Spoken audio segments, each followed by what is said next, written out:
All right. Well, thank you for having me. We have got a great webinar for you today, addressing mental health concerns, addiction, and prolonged stress responses, and just some clinical pearls of how to use neurotransmitter and hormonal assessments. Obviously, mental health, addiction, stress, these are pertinent topics to today. They were very pertinent before the pandemic, but certainly made worse with this current situation. So this is a very timely and timeless webinar. So hopefully you can listen to it several times. We have a lot of information to cover today. So I always make it a little ambitious for me. So we've got several slides, and I'll go through them pretty quickly. But there's some really good information, like Dr. Ferris said, this will be recorded, and you can listen to it as many times as you need to. So without further ado, we'll jump into stress effects on brain and digestion. A little bit of a different take on the gut-brain axis today. We'll talk about how the gut and stress affects neurotransmitter metabolism specifically. Obviously, the brain in the gut is significant. We have more synapses actually in the gut than in the brain. So it's recently, as we all know, the mesenteric system, the enteric nervous system, has significant effects on the brain. They are not separate systems. They do connect with each other. The main connection is the vagus nerve. 90% of vagus nerve fibers are afferent. So that it's getting signals from the gut. So things like inflammatory signals, cytokines, feelings of hunger and ghrelin and somatomedin, energy metabolism, all of those are being uploaded through the vagus nerve into the brain. And then the signals from the brain interprets that down. 10% of those fibers are efferent into the gut. So we'll talk about how this gut-brain axis really is affected by stress. I don't know about you, but in my clinical practice, digestion and digestive issues remain the number one complaint for most patients, along with energy and mental health concerns and anxiety and sleeplessness and depression. So understanding this gut-brain axis is one of the most important things you can master in your clinical practice and for your patients. So, and there's many different ways of addressing the gut-brain axis. So today I hope to give you a couple of things that maybe you haven't considered, or reinforce some things that you already are doing. So in this study here, central nervous system control of gastrointestinal motility and secretion and modulation of gastrointestinal function. So just that central nervous system connection, the sympathetic nervous system, how it exerts a predominantly inhibitory effect on GI muscles, vasoconstriction. So when we get stressed, when the central nervous system gets upregulated, then what we see is a largely inhibitory effect of absorption. I had a patient in just a couple of days ago, and it got triggered with a stressful event, of course, at the beginning of COVID, and he's lost 40 pounds, and it's predominantly because the central nervous system has become disinhibited, and he has autoimmune against the stomach, so he wasn't absorbing B12, and B12 deficiency can cause the nerve fibers in the gut. One of the first symptoms of prolonged B12 deficiency is malabsorption in the gut and losing weight. So that's something that he had. He had intrinsic factor and gastroparietal cell antibodies, but it was triggered by this stressful event. And we all know the stress immune connection as well. So parasympathetic, things that we can do to activate the parasympathetic nervous system. This is kind of just quick review, but important review, important things that we want our patients to know. And we have to know and be able to express this to our patients as well. So eating slowly and chewing actually increases parasympathetic activation, and it increases gastric juices. Decreasing stress, like doing the relaxation response, different breathing, laughing has been shown to actually increase GI secretions. getting together with meals with friends during meals, friends and family, that's been shown to improve digestion. And of course, an anti-inflammatory diet, taking enzymes, walking after eating, or doing kind of a rebounder, very helpful in increasing parasympathetic activation.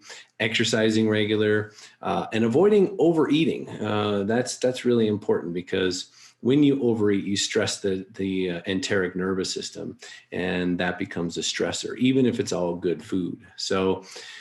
So this gut-brain axis, as we know, is controlled by largely the enteric bacteria. And epigenetic, in this study, epigenetic regulation of enteric neurotransmission by gut bacteria. So what the gut bacteria is secreting, the short-chain fatty acids and DNA methylation, this is controlled largely throughout our body, including the brain, through the type and number of our bacteria in the gut.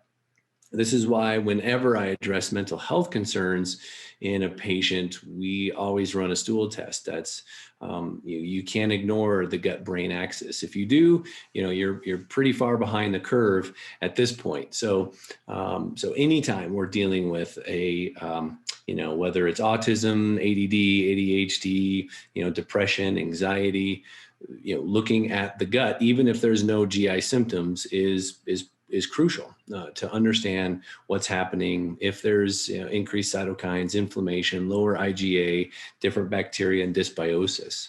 So we get this understanding of how the microbiome also controls our neurotransmitters and influences our neurotransmitters, and that is how it affects our autonomic nervous system. So in the microbiome, they secrete themselves things like GABA and histamine and tryptophan or 5-HTP, catecholamines, bile acids, short-chain fatty acids, and lipopolysaccharides. All of these are secreted directly by certain bacteria. Obviously, gram-negative are going to secrete more lipopolysaccharides, and the beneficial bacteria, gram-positive, more short-chain fatty acids and GABA.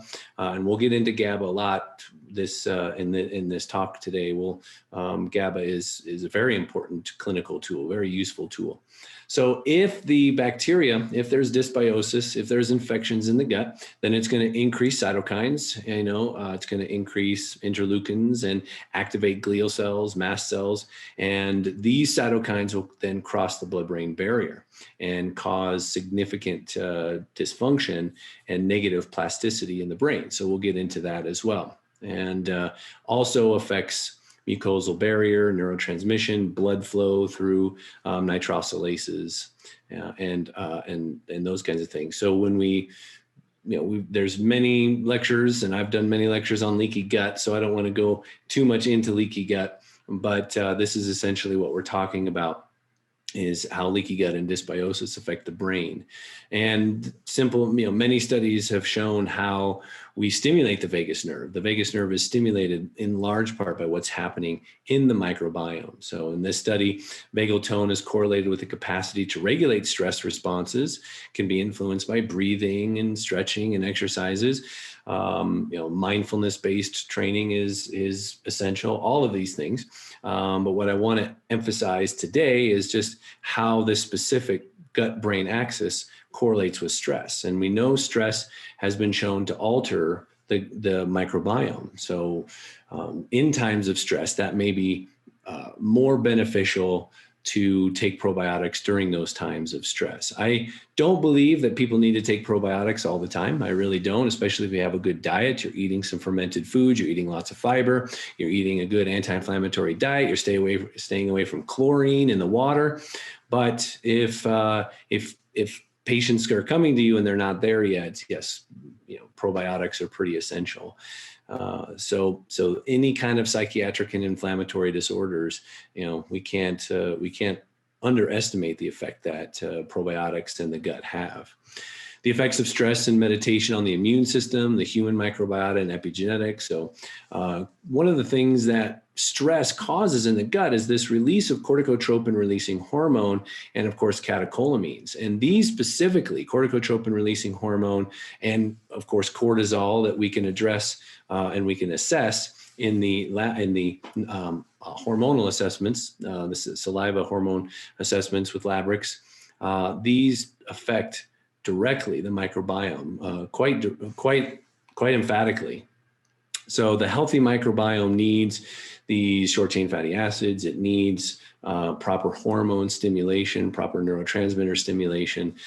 So if you suspect that there's elevated cortisol, corticotropin releasing hormone, catecholamines, that needs to be addressed at the same time you're addressing the gut, because the gut microbiome won't respond well to just your leaky gut protocol if the hormones are out of balance, if there's excess cortisol, if there's excess catecholamines. So make sure that you address those as well. And one of the things that sets functional medicine apart good practitioners is our ability to know which laboratory assessments really help our patients, help us as doctors get to the root causes, and knowing which ones. Because I in my lectures, I often say, your treatment plan is only as good as kind of, the weakest link. And that's not 100% true, but if you are missing a key component, then all of your efforts are going to be sabotaged and you're not going to get as good results. So remember, especially right now with the excess cortisol that's happening, the excess catecholamines that people are experiencing, and I think that it's going to be that way even as things open up after this pandemic. And of course, we've got a ways to go, most likely. But I think I've read a study that that a lot of people now have developed some form of agoraphobia because they've been, pretty isolated. And so there's going to be kind of a stress response as things open back up too. So stress is excess cortisol, catecholamines. It's going to be a part of people's lives in this modern day. So it's probably one of the most pervasive factors in the gut-brain health. Not only increased cortisol, which damages the hippocampus and hypothalamus regulation of feeding. So excess cortisol can cause either a decrease in appetite or an increase in appetite.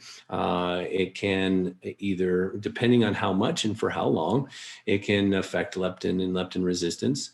Increases in IL-6, IL-10, tumor necrosis factor alpha, causes microglial activation, MAO enzymes, as we'll go through later. IGF-1 is known as a cancer initiator. Insulin resistance, obviously, and increases in quinolinic and kynurenine, which we'll go into as well. So cytokines in the brain, that's really what we're talking about with dysbiosis and leaky gut. And stress.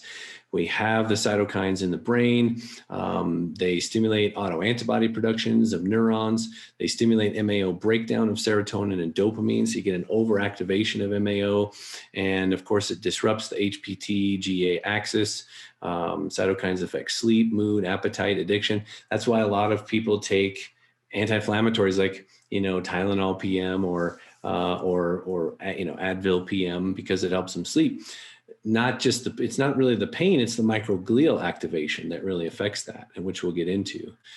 And of course, we know that the rate of antidepressant use has increased. This is actually a really good book by Robert Whitaker, The Anatomy of an Epidemic, how we've manufactured psychological diseases and names for psychological issues based on the drugs that come out. So we have a lot to offer our patients. And of course, this is the most heartbreaking, is that the largest, fastest growing area of psychotropics medications is in children. So, and that's setting lifelong epigenetic problems. I mean, medications are huge epigenetic regulators, and they are negatively programming our children's genes. So, one of the things specifically that happens during stress and dysbiosis is something that we call tryptophan metabolism disorders. I'm sure many of you have heard of this, but I want to go into it a little bit more.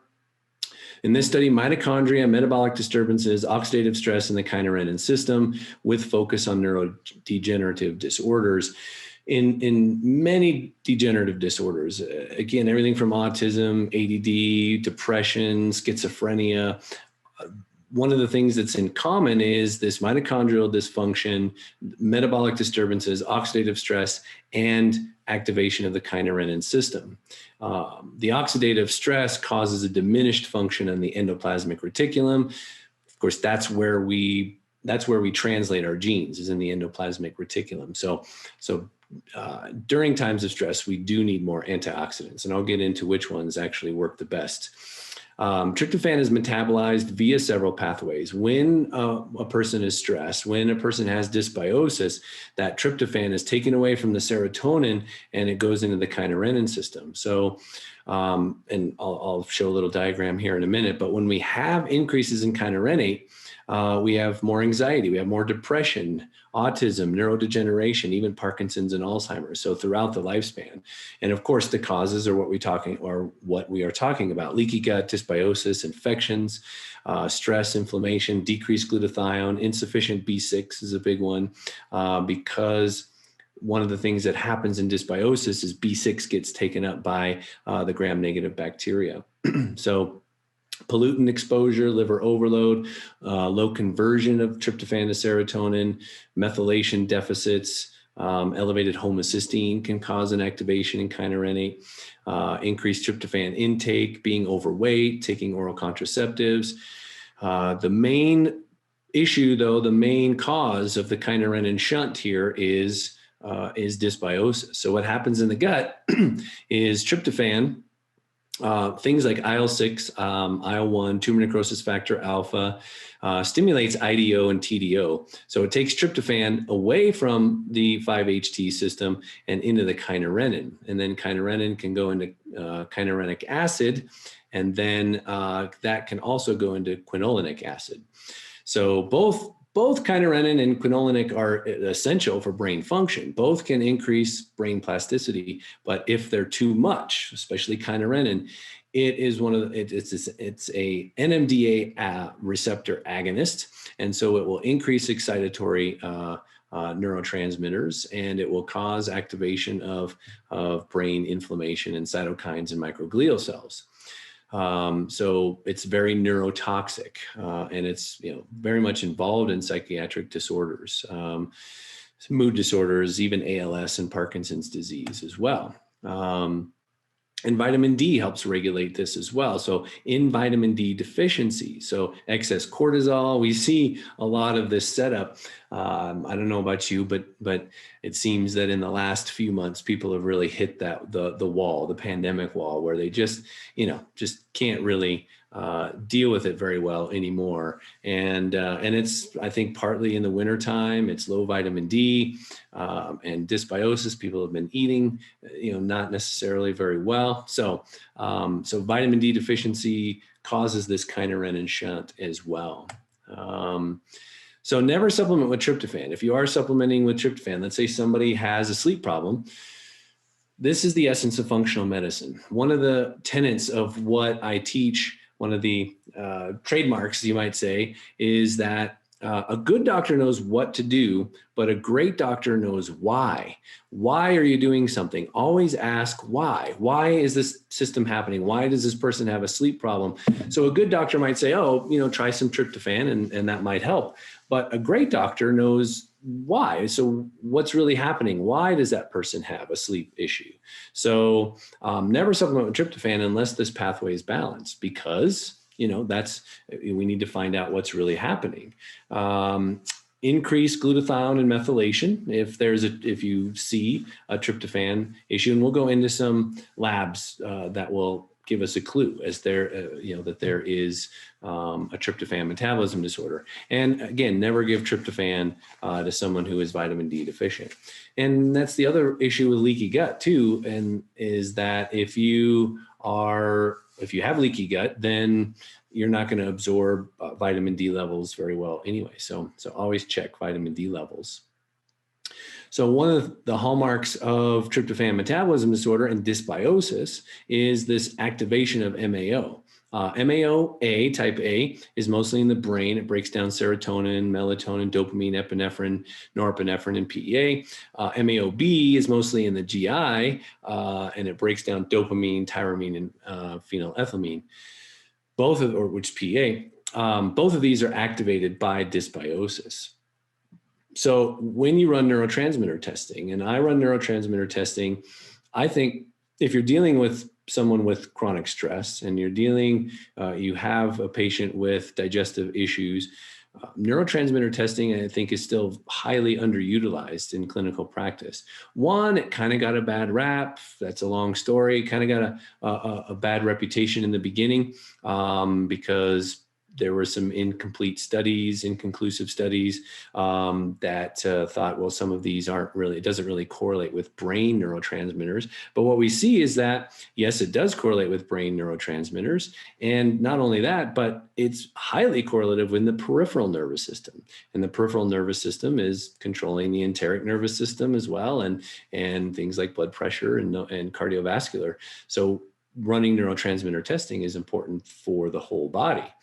So in this one, we see the clue that there's MAO activity, high MAO activity. Here we see low serotonin, but high 5-HIAA. That's the breakdown product of serotonin. So whenever we see this flip, low serotonin or high 5-HIAA, then that's a clue that there is increased MAO activity. And sometimes we see high dopamine and then high DOPAC as well. High dopamine because that's a stress response, but high DOPAC is also an indicator that there is elevated MAO activity. So this patient, low tyrosine, so that's going to affect potentially, thyroid issues. It's going to affect cardiovascular system, low epinephrine. So this patient, low epinephrine and low serotonin.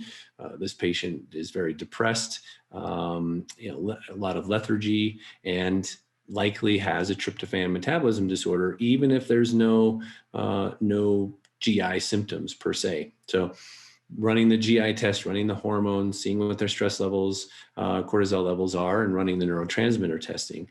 So look at the bigger neurotransmitter picture, especially in the gut, decreasing inflammation specifically, run your stool samples, increase glutathione status, and I'll get to why that's important in a minute, and methylation. Calorie restriction and intermittent fasting has been shown to decrease MAO and reverse this tryptophan metabolism disorder. So exercise, lowering BMI. If like this person, low serotonin, don't give tryptophan or even 5-HTP for a few weeks. Work on the gut first, because you don't want to drive up kynurenine. You can also run a kynurenine organic acids test as well to confirm your suspicions. But melatonin also decreases MAO activity throughout the body, both brain and gut. And if you do 5-HTP supplementation, again, make sure that there's enough vitamin D, make sure that your nutrition status in your patient is good. Pre and probiotics, and specifically the anti-inflammatories that help with MAO and help with the tryptophan and dysbiosis is resveratrol, curcumin, glutamine, and N-acetylcysteine. So we'll get into that. So the big takeaway is that stress contributes to this enteric dysregulation and dysbiosis. Dysbiosis then in turn causes enteric and central nervous system disorders due to cytokine upregulation, brain restructuring, altered vagal communication. This results in neurotransmitter metabolism disruption, such as tryptophan, cortisol, and GABA. So look to the gut with any neurotransmitter imbalance, and look at neurotransmitters with any gut imbalance. So it goes both ways. So I want to talk a little bit about GABA and how we can use GABA in our practices. So when you run the neurotransmitter test and you see perhaps low GABA, then that patient is likely to have increased pain responses. That patient is likely to have increased stress responses. Lots of things that, cardiovascular disease. If the GABA is too high, that is also a problem. That means that the patient is in likely a very heightened stress response. So any imbalance in GABA can be a problem. This is a great study, an updated review on the pharmaceutical properties of GABA. GABA does many things in the body, in both in the peripheral nervous system and the central nervous system. GABA is one of those that I think a lot of practitioners don't use in their practice. because they don't know the benefits of it. And it was thought that it didn't cross the blood-brain barrier, but we now know that it does, likely through amino acid transporters. And, it's not the most readily crossing the blood-brain barrier, but it does cross the blood-brain barrier. But not only that, but it's useful in the peripheral and enteric nervous system. So GABA is great for IBS and IBD, and we'll get into this as well. But so in the central nervous system, it inhibits brain injury. So it modulates brain injury, great for use in traumatic brain injuries, any neuronal cell damage. If there's cytodestructive autophagy is, again, an inflammatory reaction. So when that's the brain, that's the cell's ability to regulate itself and clean itself. But cytodestructive autophagy happens when patients have inflammation and increased cytokines. So it inhibits that cytodestructive autophagy. Neurodegeneration, sleeplessness, depression, cognitive impairment, neuronal responses, even memory loss. It's been shown to inhibit those and improve these situations. In the periphery, it actually can treat hypercholesterolemia, pancreatic damage. GABA releases a lot of glucagon in the pancreas and can help rebuild the pancreas, and therefore treat high blood glucose, insulin resistance, beta cell death. In my type 1 patients, if we catch them early, we do a lot of GABA, and that can preserve pancreatic function. So you can do that orally too. You can do it through IV, you can do it orally. But it's very helpful. I've had a few type 1 diabetic patients that we were able to preserve enough pancreatic function after the cytokine and autoimmune storm that once the immune system balanced out, they had enough of a pancreas that they didn't need to go on insulin, or they just went on very, very little. So GABA can be extremely important for that. The antihypertensive effects of GABA. So same study here. GABA is produced in the gut too, so by lactobacillus. And if we don't have enough good bacteria, then we don't have enough endogenous enteric GABA, and that's going to cause digestive issues as well. But if we do have enough probiotics, or if you eat something that has been fermented, Lactobacillus plantarum, that has ACE inhibitory activity, so that can be very helpful. So doing fermented foods, as well as helping your own gut bacteria. The hypotensive effect of GABA was suggested due to attenuating the sympathetic transmission through the activation of the GABA-B receptor at the presynaptic and ganglionic sites, both in the enteric and central nervous system. Daily supplementation of just 80 milligrams of GABA, which is not very much, was effective in reducing blood pressure in adults with mild hypertension. So we have, I love nutraceuticals that are multitaskers, right? They do a lot of different things. And especially in times of stress right now, GABA can be a really useful tool in your practice.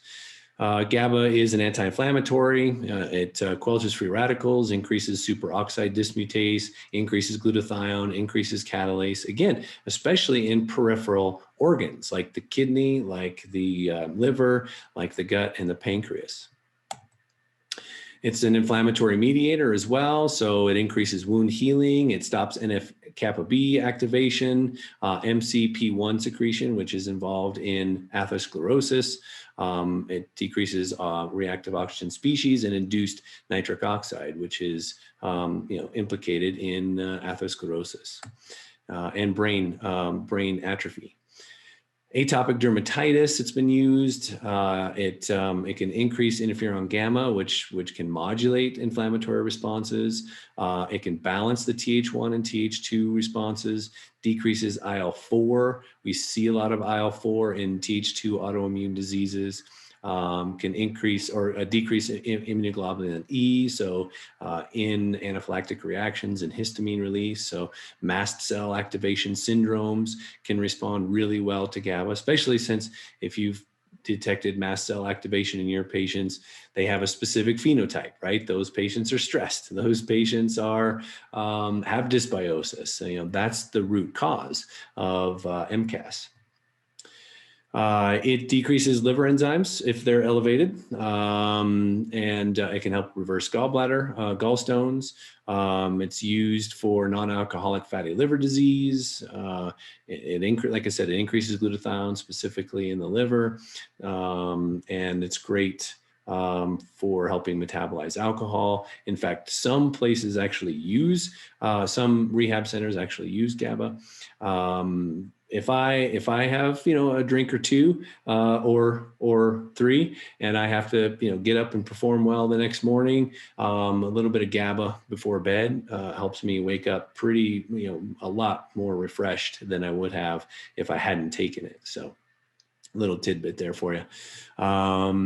It helps decrease urea nitrogen and creatinine elevation, lipid peroxidation. It stops acute tubular necrosis and kidney weight gain and injury.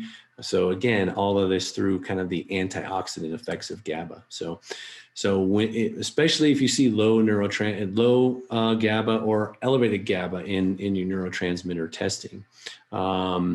It's very protective in the gut. It increases the enzyme, brush border, heals leaky gut. It's actually has antimicrobial activity as well, so it treats dysbiosis. I've found it to be very helpful in SIBO and IBS and even IBD. Increases short chain fatty acids and IgA defenses. And again, it attenuates alcohol-induced enteric damage because alcohol is probably one of the most direct leaky gut inducers. In fact, many researchers use alcohol specifically to induce leaky gut in animals, to study leaky gut and to induce that in the laboratory. So other properties of GABA, it's thyroid protective and promoting. It increases thyroglobulin. It alleviates fluoride-induced damage, elevates growth hormone, sports performance. It's considered anti-aging and increases brain plasticity through BDNF, and it prevents DNA damage as well. So again, a good doctor knows what to do, but a great doctor knows why. What are the root causes? You don't want to just put someone on GABA if you don't know what you're treating and why you're treating it. So dysbiosis, infections in the gut, leaky gut, actually infections anywhere in the body. Inflammation, stress, toxin exposure, specifically heavy metals, and some environmental toxins. Early life trauma has been shown to cause GABA receptor shutdown and GABA inactivation. Fetal epigenetics. I go into fetal epigenetics and preconception planning a lot in my course. And I'll get to my nutritional pathology course if anyone's interested in that. But the whole module is dedicated to preconception, because we see that if mothers are inflamed, if there's increased cytokines, that's directly programming the baby's brain to have altered GABA metabolism, serotonin metabolism, tryptophan metabolism disorders. So, and there's some genetic SNPs as well that can alter GABA metabolism. So, this study effects of oral gamma-aminobutyric acid administration on stress and sleep in humans. This is done just last year, a few months ago, and it's probably one of the best reviews on the clinical uses of GABA. So if anyone wants to, it's a free open access article too. So it's a really good article. And if you actually read the studies that they take out, I mean, they left a lot on the table, but they handpicked ones that they thought were high quality studies. And most of them showed a very positive benefit on sleep and stress modulation. So again, if you see kind of this MAO activity, now this person had elevated GABA, but that's a stress response. This is one of the things that causes GABA downregulation. So you get the stress response, GABA gets increased, but that only lasts for maybe during, a few weeks during acute stressors, and then it drops down. So depending on where you find somebody. Also, if it's high, just make sure they're not taking any GABA as well. So MAO and COMT activity, this is again part of what we see here. Upregulated MAO and downregulated COMT is kind of the setup for depression and anxiety. So this person who's stressed, depressed, and anxious. Kind of sound familiar right now? I mean, a lot of people have symptoms of this, and like I said, have for a while. So this is made worse by inflammation, leaky gut, methylation deficiencies, elevated homocysteine, and hypo or hyperthyroidism. So these are the most clinically useful, in my experience and in my research, modulators of MAO and COMT. NAC is surprisingly effective at modulating these. Green tea, grape seed, these proanthocyanins that can very easily cross the blood-brain barrier. Green tea and grapeseed extract and resveratrol, they cross the blood-brain barrier very, very readily. Curcumin, not sometimes, but it doesn't get into the brain as well as green tea and grapeseed extract. Of course, CoQ10, silymarin. So, and I want to focus on one that I think a lot of people don't use a lot in their practice as well. We're seeing, and we'll get into pain and pain modulation too in just a few minutes, and how the COMT and MAO activity fits into this as well. But we're seeing an increase with the opiates having been decreased.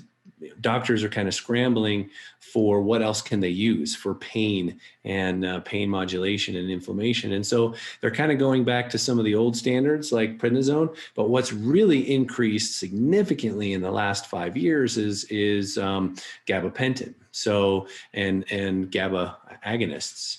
So we, and these have tremendously negative side effects. I don't know about you, but I've seen people really go downhill after being on these for a long, long time. I mean, I had a patient who was taking Neurontin for 10 years, and her bones were brittle. I mean, she was not doing well, and we have so many other tools in our tool bag that is as helpful without the side effects. So I'm going to focus on a few here. One is DHEA. One that I like a lot in clinical practice is DHEA. That's something that you may not go to first. But if you run, this is why running labs is so important. It allows you to treat what's really going on without. Again, a good doctor knows what to do. A great doctor knows why. Why is something happening? Don't just treat the same thing with the same tools you've always been using. If we run the labs and we get to see critical pieces that you can't see any other way. So in this patient here, who is stressed and has adrenal burnout and dysbiosis, well, and the anxiety and sleep problems, low DHEA can be one of the biggest factors in getting them healthy. So if you miss that, if you don't run the labs and you miss that, then everything else you do is not going to be as effective. So in this study here, the inhibitory effect of DHEA on brain monoamine oxidase. So some really good studies of showing, its antidepressant and neuroprotective effect of DHEA. Of course, it crosses the blood-brain barrier quite readily because it's a fat-soluble hormone. It's been used for fatigue as well as depression, stress and adrenal support, obviously, brain injury. Lots of studies, or several, I would say, have good results with pregnenolone and DHEA, just hormone precursors that are less damaging than prednisone, more modulatory than prednisone. Very helpful for autoimmune. It's been used for a long time for those. It slows viral replication, increases longevity, helps with hot flashes. I always, just as a precaution, I often use DHEA, especially in women, with some aromatase inhibitors. Men too, especially older men or overweight men, and overweight women. If any, aromatase is that enzyme that is in fat-soluble cells or fat cells, and it's going to take DHEA, which can increase testosterone, and it will shunt it into estrogen. So if we make sure that they have good BMI or in good, and heal the leaky gut and dysbiosis, doing some aromatase inhibitors like dinomethane, chrysin, epigenin, those, if you're worried about any of the negative effects of DHEA, or, with hormone dependent cancers or those kinds of things, then you can use some aromatase inhibitors. In my studies and experience, DHEA is actually, very modulatory for hormone dependent cancers, meaning that it can block other hormones and have a downregulating effect on hormone dependent cancers. So grapeseed proanthocyanidin, this is one of my favorite as well. Just 100 to 200 milligrams of grapeseed was used in this study, double-blind placebo-controlled study, looking at body composition, menopausal symptoms, cardiovascular parameters. All of them had less anxiety and depression, improved hot flashes and menopausal symptoms, improved blood flow, increased muscle mass, and improved sleep, just with a few hundred milligrams of grapeseed. It's amazing, some of these powerful things that we have. And in my classes, I go a lot more into the studies. So I'm just giving you a few here. But Kava is again, one of my favorites. It's highly effective if you can get a good quality one. And if anyone's interested in the supplements that I use, feel free to email me. I'll give that at the end of this lecture. I'm also going to go through my class and give everybody, if you stick around the whole time, I'm going to give people, $500 that you can put in your pocket. So just a little carrot there for you to stick around. But Kava, you want a good quality one, and it's a GABA type A ligand agonist. So it can it's an agonist for GABA receptors. It's an MAO inhibitor which means it can increase dopamine, serotonin, and norepinephrine. It's very, very similar in its action to gabapentin without the side effects. Gabapentin is hard to break down in the brain. It can latch on to receptors. It affects calcium channels. This doesn't affect calcium channels. So when you start affecting, calcium channels, you start affecting nerve function in the brain, and you can create some, very long-term detrimental side effects. It decreases NMDA excitotoxicity. It activates dopaminergic neurons. Improves quality of sleep. It's anti-inflammatory. It's an anxiolytic. It's a very powerful anxiolytic without the hypnotic or sedative effect, which means you can take it, during the day without sleepiness. It's also an aphrodisiac. And like in this study, Kava in the treatment of generalized anxiety disorder, results revealed a significant reduction in anxiety for the Kava group compared with the placebo group.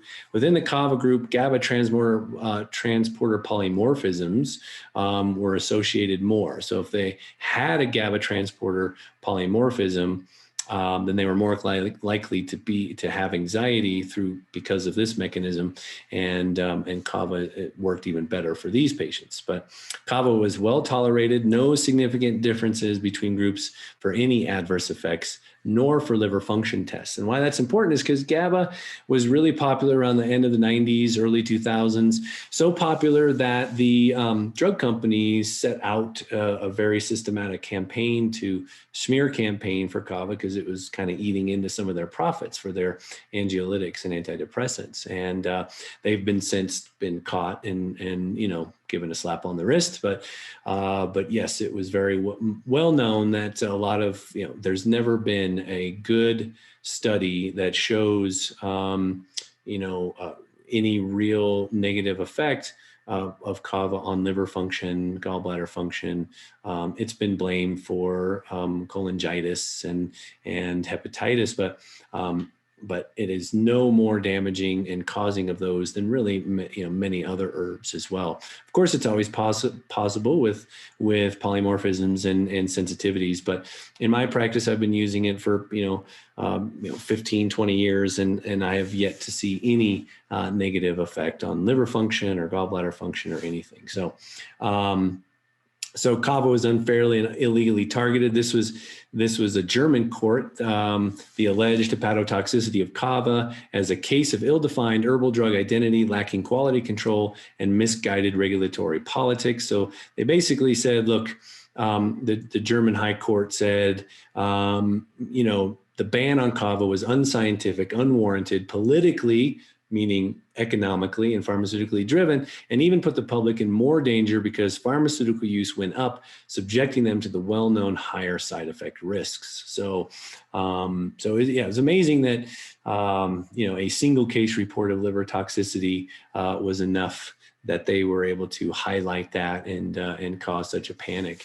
But Kava has been used safely for thousands of years in the Pacific Islands. It's Kava lactones. You want a high Kava lactone Kava, and it's great for muscle relaxation. And we use it as a muscle relaxer too for chronic pain. Helps increase focus.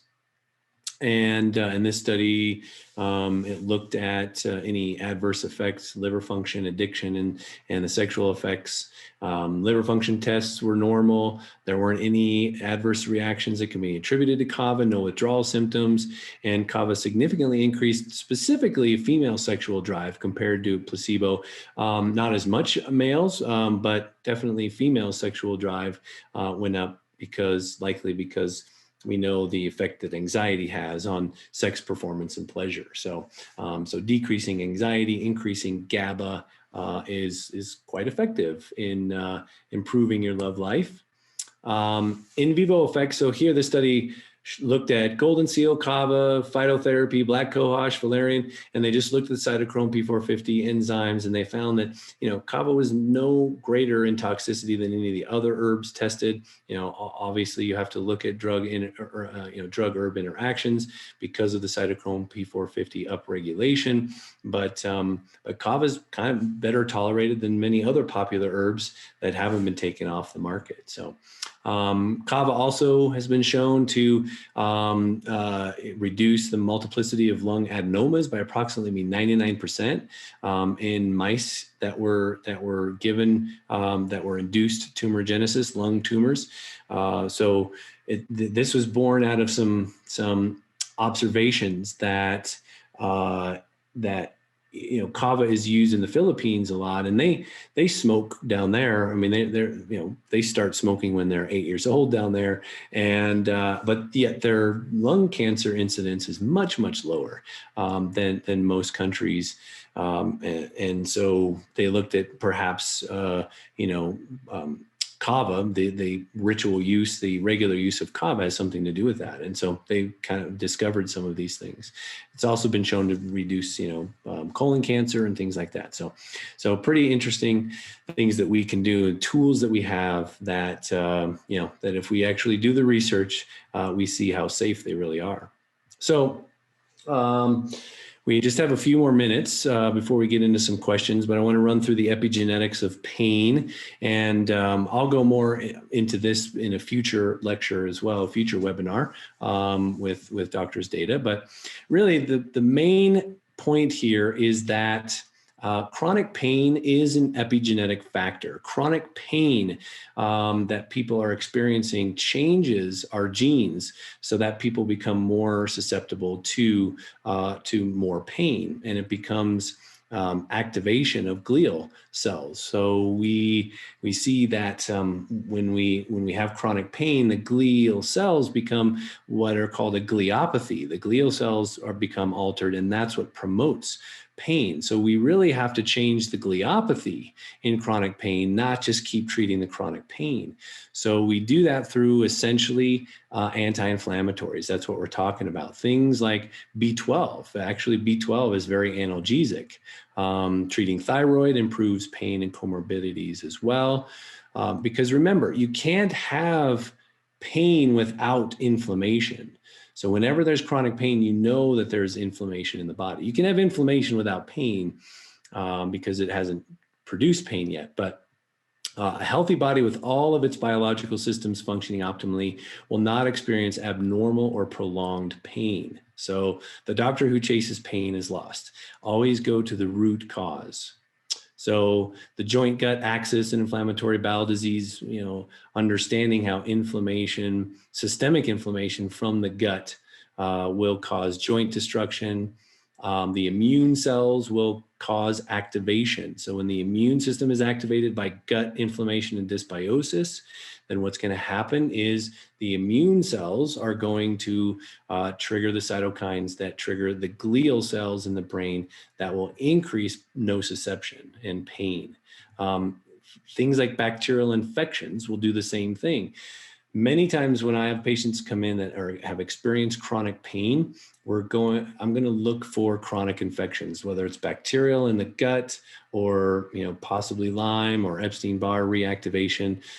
You have to treat the immune system and the inflammation if you're going to treat chronic pain. And this is a huge, that's why I want to go more into it in a future lecture, and I go more into it in my classes as well. But understanding this pain pathway and non-neuronal pain pathway is really, really important. So leaky gut, stress, infections, toxins, arachidonic acid and trans fats and gluten and zonulin in the diet, dysbiosis, oxidation, all of these lead to an increase in danger-associated molecular patterns, or DAMPs, or PAMPs, pathogen-associated molecular patterns. And that will activate the microglial cells, which will cause changes in the presynaptic and postsynaptic nerves of nociceptive fibers. So that's what we're really talking about here. So treat the gut inflammation, toxicity, and infection when you're looking at chronic pain. So don't just chase the pain. So sulforaphane is really good at addressing the inflammation. Brought lots of studies here that show that. Green tea extract is really good for pain. Here it looked at it's changes osteoarthritis and actually can reverse osteoarthritis. It's here as well. Human osteoarthritis chondrocytes are changed just by green tea activation. So I really do like green tea a lot in my practice. N-acetylcysteine is nociceptive. So NAC is one of the best multitaskers that we have. NAC has been used to treat addiction because of its anti-inflammatory effect. So NAC is another powerhouse in my practice as well. It attenuates neuropathic pain by suppressing matrix metalloproteinases. Those are, again, inflammatory chemicals that are secreted by immune and inflammation. So NAC induces neuroplasticity. NAC reduces extinction responding and induces enduring reductions in heroin-induced seeking. So when patients do need, so a little clinical pearl here, when patients do need opiates, maybe post-surgery or cancer or whatever, by co-administering N-acetylcysteine and high doses of vitamin B12. So N-acetylcysteine, 2,000 to 3,000 milligrams, vitamin B12 orally, 1 to 5 milligrams a day.